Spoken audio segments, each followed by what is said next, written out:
Good morning विद्यार्थी मित्रों। धोरण 6 विषय हिंदी पाठ 3 समझदार नहीं। अब हम इस पाठ के बारे में विस्तृत से माहिती मेलवेंगे। इस कहानी में व्यक्ति को किसी भी परिस्थिति में भलाई करने का स्वभाव नहीं छोड़ना चाहिए, यह बात प्रस्तुत की गई है। हमारे समाज में कुछ लोगों का स्वभाव बुरा हो सकता है, लेकिन हमें अपना अच्छा स्वभाव नहीं छोड़ना चाहिए। विद्यार्थी मित्रों, इस कहानी में हमें वीछी और बतख के बारे में पढ़ाई करनी है। मैं आपको इसके बारे में कुछ बताती हूँ। इसमें આની અંદર એક નાની બતક હોય છે જે નદીના તટ ઉપર આવે છે। ત્યાં તે જોવે છે કે એક વીછી જે છે એ કાદવમાં પડ્યો છે। વીછી છે એ નાની એટલે કે બતકને વિનંતી કરે છે કે તું મને આમાંથી બચાવી લે। બતક છે તે એને કાદવમાંથી બચાવે છે અને વીછી બહાર આવીને બતકને ડંખ મારે છે। એટલે બતક એમ કહે છે કે મેં તને બચાવ્યો અને તે મને ડંખ માર્યો, તો વીછી એમ કહે છે કે આ તો મારો સ્વભાવ છે। પછી નાની એમ કહે છે કે આ તારો જે સ્વભાવ છે એ ખૂબ જ ખરાબ છે, આને તારે છોડી દેવો જોઈએ। નાનીની માં જે ઘરે એની રાહ જોતી હોય છે તે ઘરે જાય છે અને પછી નાનીને પૂછે છે કે તારે કેમ મોડું થયું? તો નાની કહે છે કે મેં આવી રીતે વીછીને બચાવ્યો અને એણે મને ડંખ માર્યો। એટલે એની માં એને કહે છે કે આ તો વીછીનો સ્વભાવ છે, જે ક્યારેય એનો સ્વભાવ છોડવાનો નથી। નાની એવું કહે છે કે ના, હું એનો આ જે સ્વભાવ છે હું એને છોડાવીને રહીશ। પણ પછી એકવાર ફરીથી વીછી જે છે એ પડે છે અને એ મુસીબતમાં મુકાય છે અને તે નાનીને મદદ માટે બૂમ પાડે છે। તો નાની એનો અવાજ સાંભળે છે અને તે ઝડપથી વીછીની પાસે જાય છે, પણ તે મનમાં વિચારે છે કે આનો સ્વભાવ ખરાબ છે તો હું એને બચાવીશ નહીં। પણ વીછી કગરવા લાગે છે અને નાનીને તેના ઉપર દયા આવે છે અને તે તેને ફરીથી બચાવે છે। જેવો જ નાની વીછીને બચાવે છે અને તે આગળ વધે છે એટલે નાની સમજી જાય છે અને તે વીછીને કહે છે કે આઈને કેમ તું મને ડંખ મારવા માટે આગળ વધતો નથી? પછી જે વીછી હોય છે એ શરમાઈ જાય છે અને તે ભોંઠો પડી જાય છે અને તેને ડંખ મારતો નથી। પછી નાની કહે છે કે ભલું કરવું એ મારો સ્વભાવ છે અને હું બદલો લેવા માટે મારી આદત છોડી શકું તેમ નથી। મારું કામ બચાવવાનું છે અને હું ગમે ત્યારે ગમે તે માણસ મુસીબતમાં કેમ ના હોય, હું તેને બચાવીને જ રહીશ।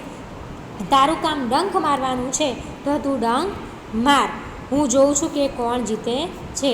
વીછીને પસ્તાવો થાય છે અને તે ત્યાંથી તેમને વચન આપે છે કે આજ પછી હું કોઈ પણ નિર્દોષ પ્રાણી કે પશુને ડંખ મારીશ નહીં।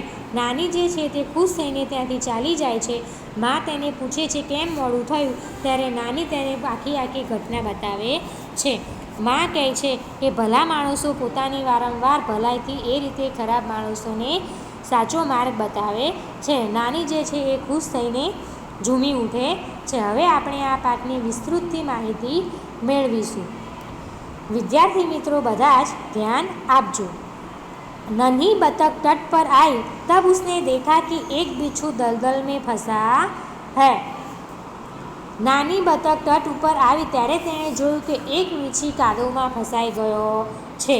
बिच्छू ने नन्ही से प्रार्थना की, बहन मुझे बचा लो।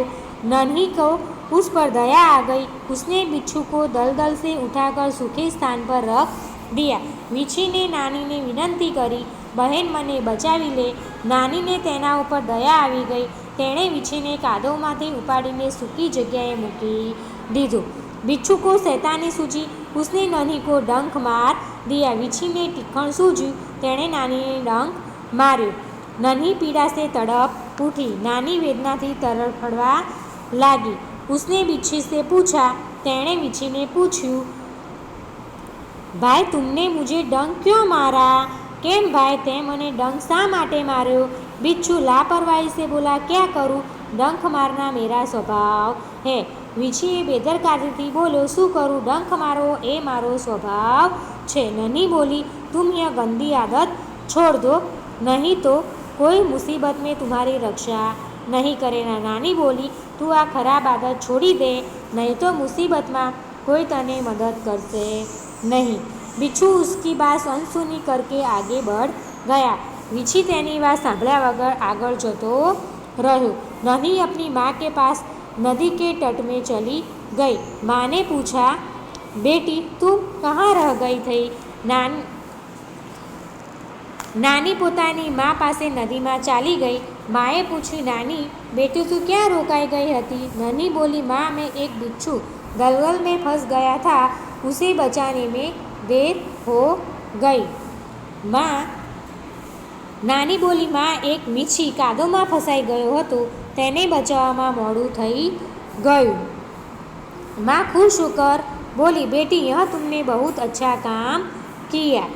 माँ खुश थईने बोली, बेटी आ ते खूब ज सारूं काम कर्युं। नन्ही बोली, लेकिन दलदल में उसने मुझे डंक मार दिया। नानी बोली, परंतु बदला में तेणे मने डंक मारी दीधो। माँ बोली, बिच्छू अपनी गंदी आदत का गुलाम है, तुम उसे चाहे कितनी बार बचाओ वह बार बार डंक मारता रहेगा। माँ बोली, वीछी पोतानी खराब आदतनो गुलाम छे, तू तेने गमे तेटली वार बचावीश ते हमेशा डंक मारतो रहेशे। नन्ही बोली, माँ मैं उसकी गंदी आदत छुड़ा कर रहूँगी। नानी बोली, माँ हूँ एनी खराब आदत छुड़ावीने ज जंपीश। कुछ दिन बाद बिच्छू को प्राण पुनः संकट में पड़ गए। इसी बार वह पानी की धारा में जा गिरा और डूबने उतरने लगा। કેટલાક દિવસ પછી વીછીના પ્રાણ ફરી મુસીબતમાં મુકાઈ ગયા। તે પાણીની ધારામાં પડ્યો અને ડૂબવા लाग्यो। मौत सामने देखकर बिच्छू को नन्ही की याद आई। वह नन्ही को पुकारने लगा। नन्ही ने उसकी करुण पुकार सुन ली। वह झपट कर बिच्छू के सामने आ गई। सहसा कि उसके मन में विचार आया, अब मैं इस गंदे स्वभाव वाले बिच्छू को नहीं बचाऊंगी। मृत्युने सामे जोईने वीछीने नानीनी याद आई। ते नानीने बोलावा लाग्यो। नानीए तेनी दर्द भरी अवाज सांभળી અને તે ઝપાટા પર વીછીને સામે આવી। અચાનક તેના મનમાં વિચાર આવ્યો, હવે હું આ ખરાબ સ્વભાવવાળા વીછીને બચાવીશ નહીં। बिच्छू गिड़गिड़ाने लगा, बहन मुझे बचा लो, दया करो। नन्ही का मन डूल गया। उसने सोचा, हो सकता है इसने अपनी गंदी आदत छोड़ दी हो। वीछी कगरवा लाग्यो, बहन मारा पर दया कर। नानीનું मन પીગળી ગયું। તેણે વિચાર્યું, વીછીએ કદાચ પોતાની ખરાબ આદત છોડી દીધી હશે। नन्ही ने बिच्छू को दोबारा जीवन दान दिया। बिच्छू अपने स्वभाव के अनुसार उसे डंक मारने के लिए आगे बढ़ा। नानीए वीछीने बीजी वार जीवनदान आप्યું। वीछी पोताना स्वभाव प्रमाणे तेने डंक मारवा आगळ वध्यो। नन्ही उसका इरादा समझ गई। वह मुस्कुरा कर बोली, बिच्छू भाई ठिठक क्यों गए, डंक मारो।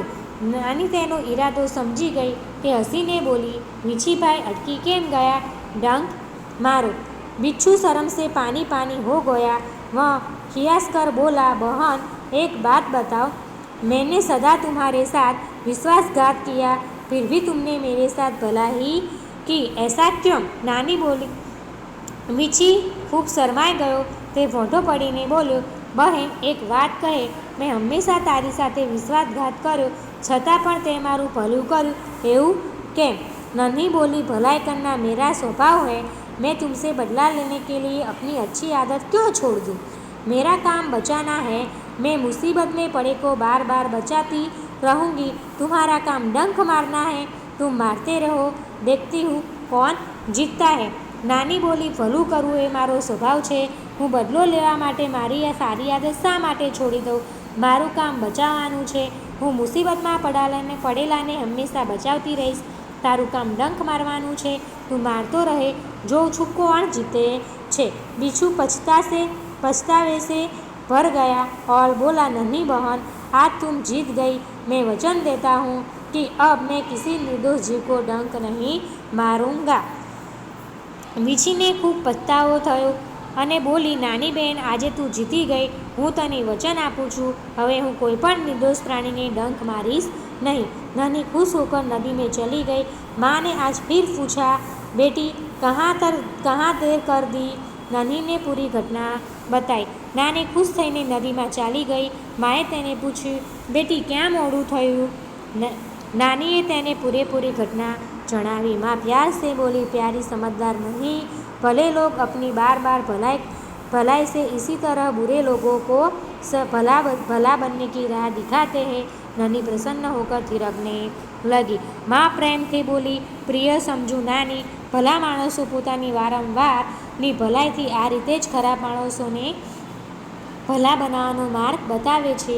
નાની ખુશ થઈને ઝૂમી ઉઠી. વિદ્યાર્થી મિત્રો, હવે આપણે તેના જે થોડા શબ્દો છે તે સમજી લઈશું. તટ એટલે કિનારા, સ્વભાવ એટલે પ્રકૃતિ, સહસા એટલે એકાએક, ખિસ્યા કર એટલે લજ્જિત હોકર, નિર્દોષ એટલે બેકસૂર, દોષ રહિત, રાહ એટલે રસ્તા, પ્રસન્ન એટલે ખુશ, દલદલ એટલે ગીલી જમીન जिसमें खड़े होने पर કાંવ ઘસતા ચલા ગયા. હવે એના થોડાક મુહાવરા છે તે આપણે જોઈ લઈશું. અનસુની કરના, ધ્યાન ન દેના, આદત કા ગુલામ હોના, આદત से मजबूर होना, वचन देना, वादा करना, मन डोलना, विचार बदलना, जीवन दान देना, नया जीवन देना, शर्म से पानी पानी होना, बहुत लज्जित होना, थिरकने लगना, खुशी से नाचने लगा. હવે આપણે તેનો અભ્યાસ જોઈશું. कौन किससे कहता है? माँ मैं उसकी गंदी आदत छुड़ा कर रहूँगी. तो नानी કોને કહે છે? તેની माँ ने. क्या करूँ? डंक मारना मेरा स्वभाव है. बिच्छू नन्ही से कहता है, तुम यह गंदी आदत छोड़ दो, नहीं तो मुसीबत में कोई तुम्हारी मदद नहीं करेगा. नन्ही बिच्छू से. भलाई करना मेरा स्वभाव है. नन्ही बिच्छू से. मैं वचन देता हूँ कि अब मैं किसी निर्दोष जीव को डंक नहीं मारूंगा. बिच्छू नन्ही से. विद्यार्थी मित्रों, अब मैं आपको उसका जो भी होमवर्क होगा उसकी पिक भेज दूंगी.